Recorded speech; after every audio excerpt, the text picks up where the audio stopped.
Hey, this is Juan Castro, editor on IGN's PlayStation team, and we're here to talk about Ridge Racer 7.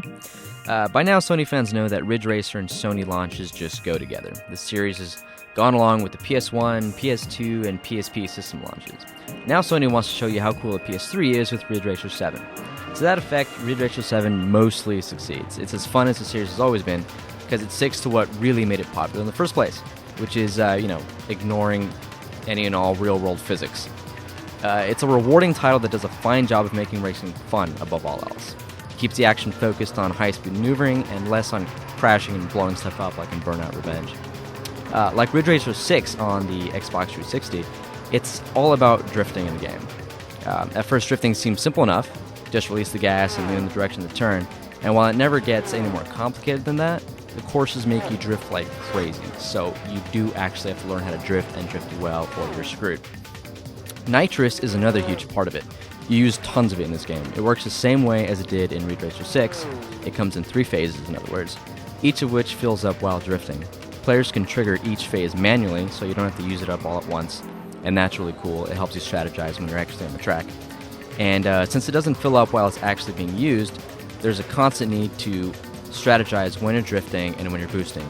Ideally, you want to drift and boost constantly, just in and out of each other. That's pretty much the only way you're going to complete the tracks found later in the game. The quickest way to jump into racing in Ridge Racer 7 is arcade mode. Players just pick a car, a track, and head off to the start. It has 2 basic options, single play and multiplayer via split screen, and that's about it.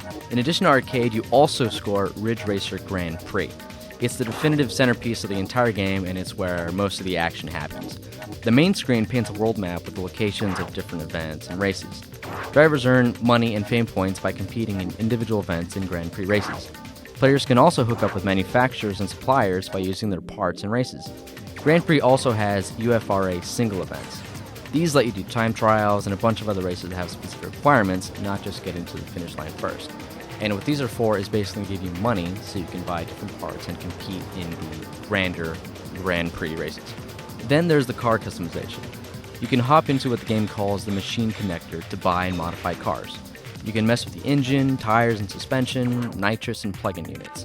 You also get visual upgrades too, like spoilers, wheels, decals, and paint options, so pretty much everything you'd want to tinker with the car is all in there. Each category has numerous items, enough to keep players busy for a super long time. Developers claim there's something like 300,000 possible combinations, so there's definitely enough. Plus, the best part about it is that swapping parts actually makes a difference when racing, which is obviously the most important thing. The online component in Ridge Racer 7 is pretty huge. From the moment you load it up, you're online, and you can see your global stats on the right side of the screen and through a ticker on the bottom.